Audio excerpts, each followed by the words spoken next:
anybody can change what they're going to use that property for. It doesn't mean, you know, oh, it might be townhomes. Well, that means there's going to be twice as many cars there than if it's actual, you know, 4 homes on an acre or 8 homes on an acre. That's a big difference. So if you're looking at how are you going to make those 2 roads on the other sides that aren't owned by the state, how are you going to make enough room for all the cars? So that's my big concern. And we all know from that last huge hurricane we had, I mean, think about how long everybody was without power and the resources that it took to clean up everything. And now we're going to have a whole bunch more homes that people are going to be responsible for providing services to. So that's a concern of mine as well. Thank you. Okay, we've had, is there anybody else that wants to talk on annexation that signed up here? Okay, yes sir. What's your name? Adam Collins. Okay, good. Yes sir, you got 3 minutes. My name is Adam Collins. I live on 206 Duval Street, but also have a lot of family that has property in that area. So I'm going to prove to you that I don't have a conflict of interest because land prices go up when development goes in. So we have a lot of property that would be good for us. But I still don't think this is a good idea because the biggest thing, and Mr. Campbell mentioned it first, is the traffic issue. Now, US 129 may have 17,000 capacity, and it's at 6,600 now, and you're almost going to double it. Traffic already is horrible. You're going to double that. So, I mean, the Atlantic Ocean can fit a lot of boats in it, but the Suez Canal can only fit 1 at a time. That's pretty much what you can look at Live Oak, is the Suez Canal for everybody to go to where? Publix, Walmart. Now, if the Publix didn't move, this would be a different discussion altogether. But you have to act according to what people do before you. Everybody in Live Oak goes north. Everybody. And if they're north, they come back south to get to the north stuff. So you've got city property between Publix and Walmart and the center of town. All that's in the city, right? And there's cow fields. I see cows out there grazing, right? Yes. Cow fields. Yes. Y'all seen them. And has anybody ever tried to come back from Publix to the south side of town? Has anybody ever tried that? I've tried it. I live here. I know this gentleman. He's an engineer, so am I. So I understand. I've been in this situation. I've been at these board meetings and had people look at me and ask me very hard questions. And I like development. I make money when people build stuff. I have to do their plans. So I'm pro-growth, but I'm not pro-irresponsible growth. That's exactly what this is. If y'all approve that, y'all are going to create a nightmare in Live Oak traffic. Everybody got to go through town. Are y'all going to move those historic buildings back? I don't think so. The road problem is almost unsolvable. So you got all this other land north, everybody's going north, let's keep the growth north. Then if you want to build some other schools, hospital on the south side of town, then grow south. First, let's go from north to the middle, because that's where it all is. And this is not a good idea. I can't think of any better way to describe it, but if y'all approve this, yeah, I just think it's a bad idea. People will remember it. Thank you. So I think that's the last one for annexation. Mr. K, do we just go for, do we vote tonight or do we? No, it's just the workshop. Okay. Get the input. Okay. So we just go to the next. Go to the 4I. Okay. Okay, that'll be closed. Item 1.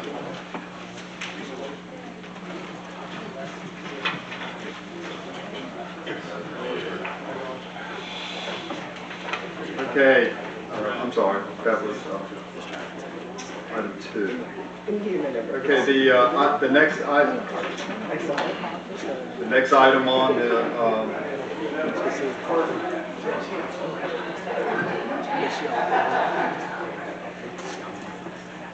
okay, the next item is regarding the fluoride in the city drinking water. Who do we want to? Is there a staff report, or do we need to just move right into public comment? And I would do a for and against until you resolve your list. Okay. That way you get the different views. I've been contacted by a couple of people to speak for and against. So I was going to say the for person, if you want to speak first, come on up and speak. That's the way I would do it, if you allow that. If that's kind of how the board wants to do it, but if you want like a representative, and you're, instead of just getting up and saying the same exact thing over and over again, who is the person for the first? I think it's Mr. Johnson right there. Okay, let's go ahead and bring up Mr. Johnson, and then we'll, and if there's an opposing, Is he representing you? Is he gonna represent you? Can he just give him 7 minutes for your time? I would leave it to each three. And then Okay. You don't get to make up some Try to help you.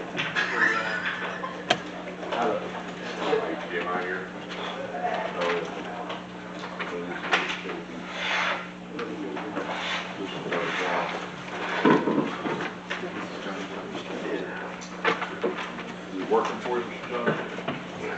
Take Give it mine a out. try. There you go. Don't start me yet.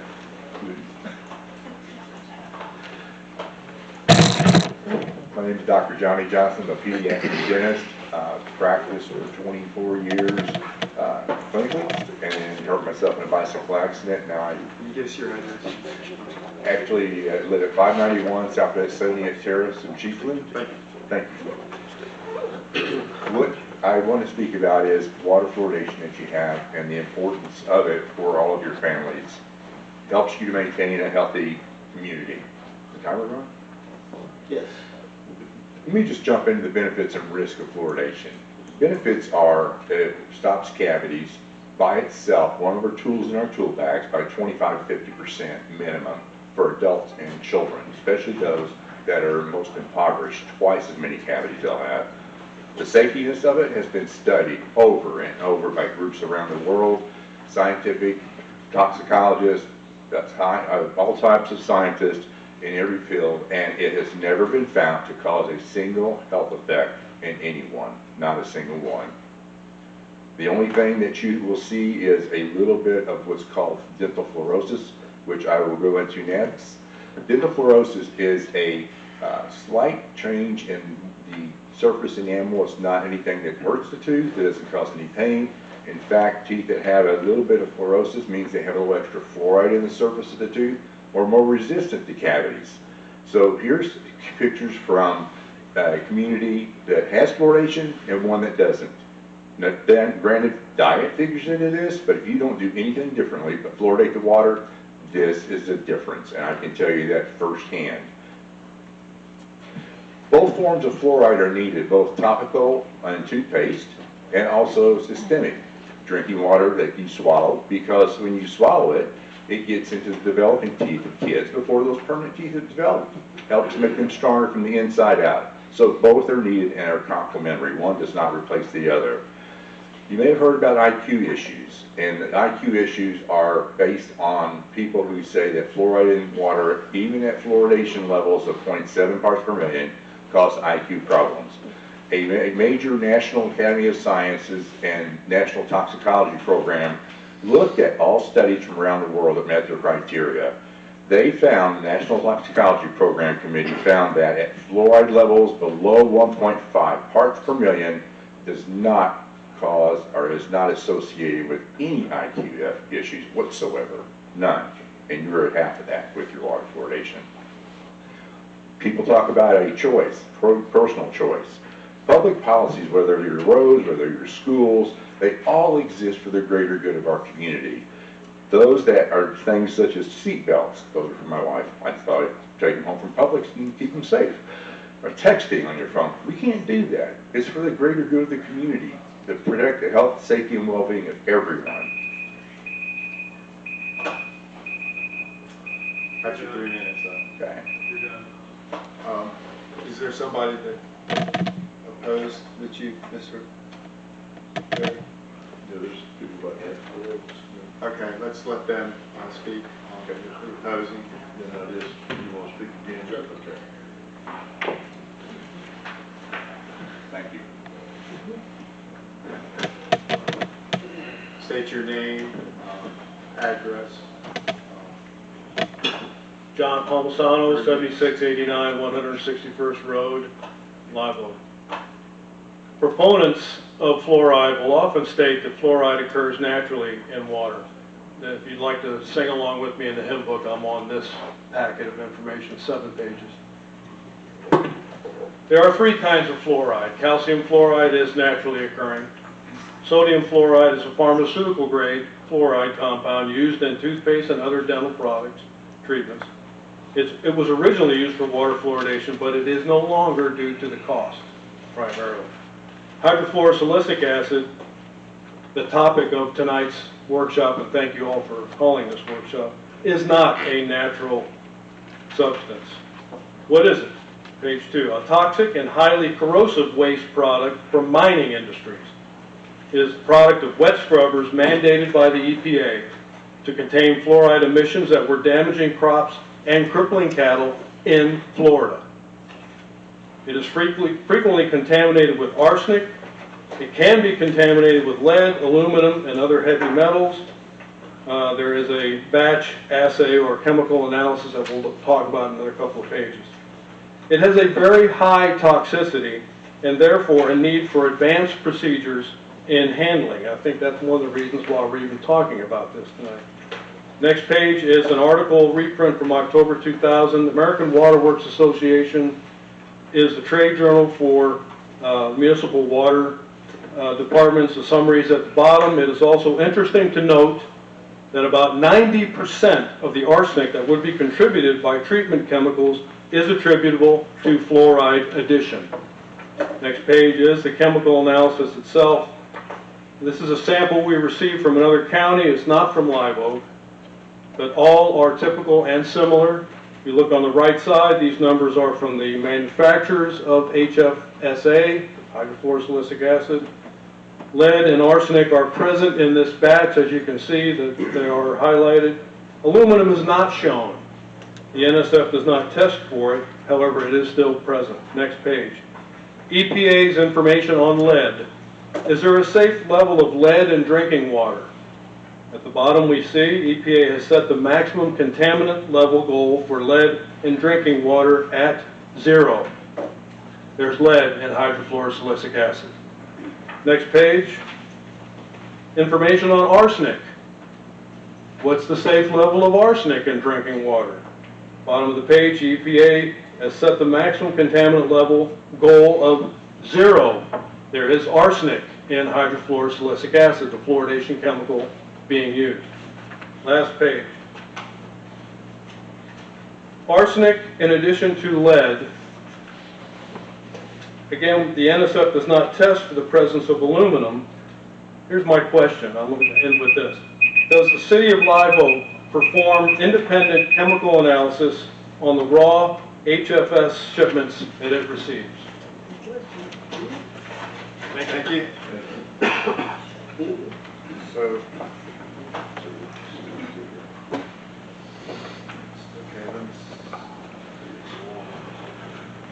Before I start, can someone answer that are question? you for or against? Against. Let's have somebody go for first, and then you can go next. Is there another person that is for, that is signed up? Walter. Yeah. Yes, he signed up.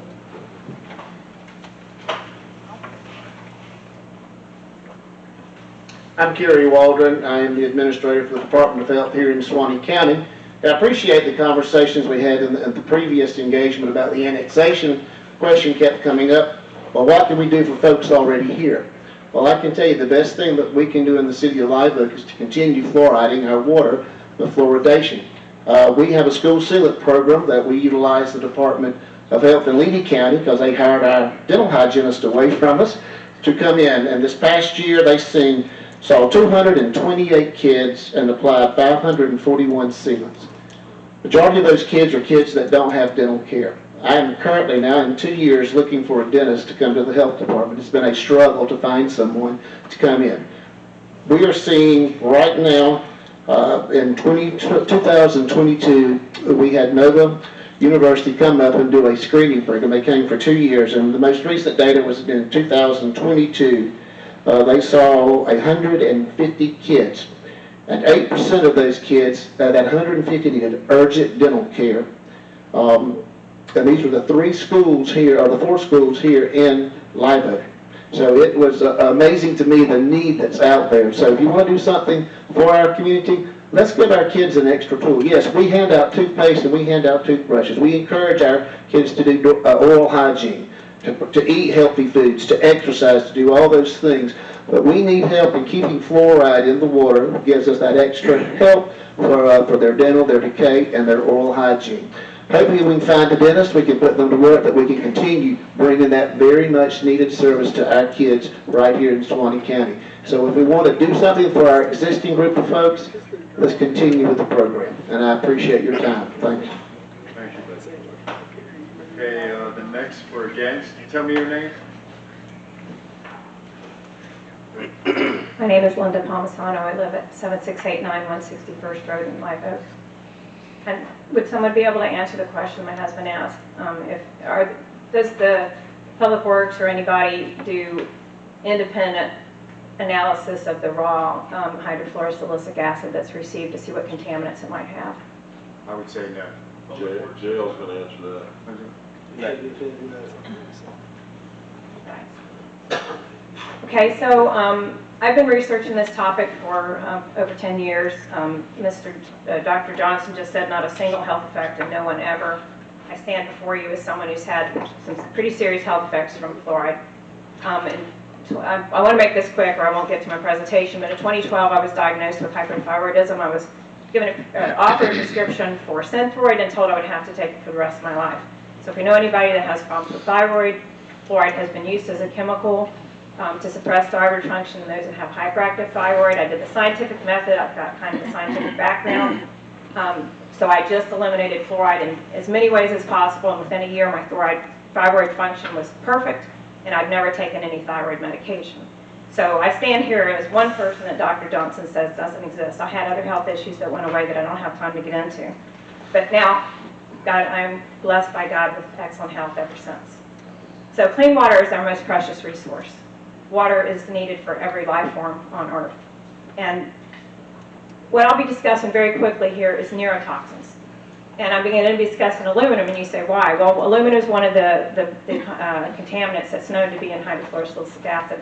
If you read the email I sent yesterday, I apologize that it was late. It's a contaminant that's known. It's not tested for in NSF. So you see the little NFS sign on samples, it's not tested for. It's in there. The problem, and I have to speak quickly, is that research is showing that when you combine fluoride chemicals with aluminum chemicals, it creates what's called an aluminofluoride chemical. And that chemical can pass through the blood-brain barrier easier than either chemical could independently. The fluoride makes the aluminum become bioavailable. So I have this packet of information. You're seeing skyrocketing levels of autism. The first page goes to 1 in 88, but the most recent is 1 in 36 off the CDC's website. As we go on to the next page, it's talking about fluoride and aluminum fluoride are being now targeted as possible reasons for the prevalence of autism spectrum disorder. So then we go to the next one. Alzheimer's is shooting up. Again, the same mechanism is affecting the brains of the autistic children and the Alzheimer's, according to recent research. So I'm going to have to flip through quickly.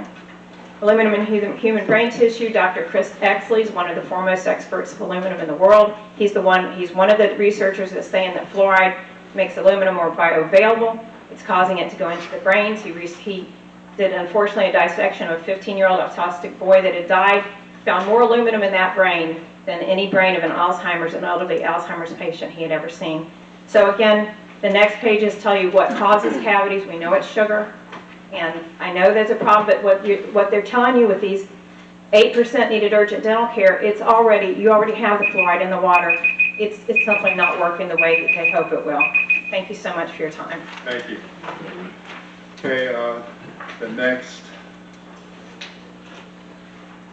person four.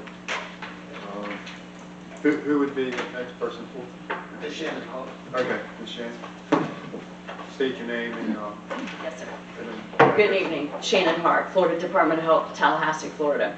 I am here to notify and present to you your 2022 CDC Quality Water Award for fluoridation, where for the whole year of 2022, City of Live Oak and Suwannee County Correctional were optimal at 0.7 and has provided optimally fluoridated water for your residents.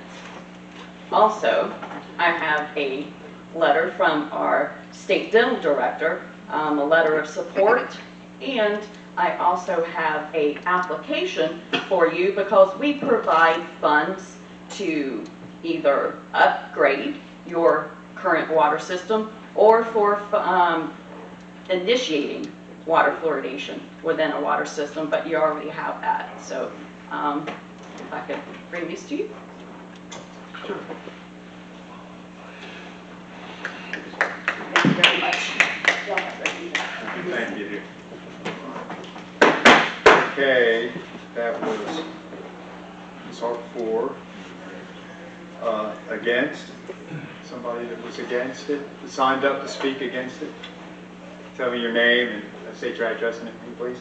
My name is Keith Broders. I live at the Rising Oaks Assisted Living Facility on 201 Ranchera Street here in Live Oak. And I have two things to mention about it. Number one, I was a school teacher in California for many, many years.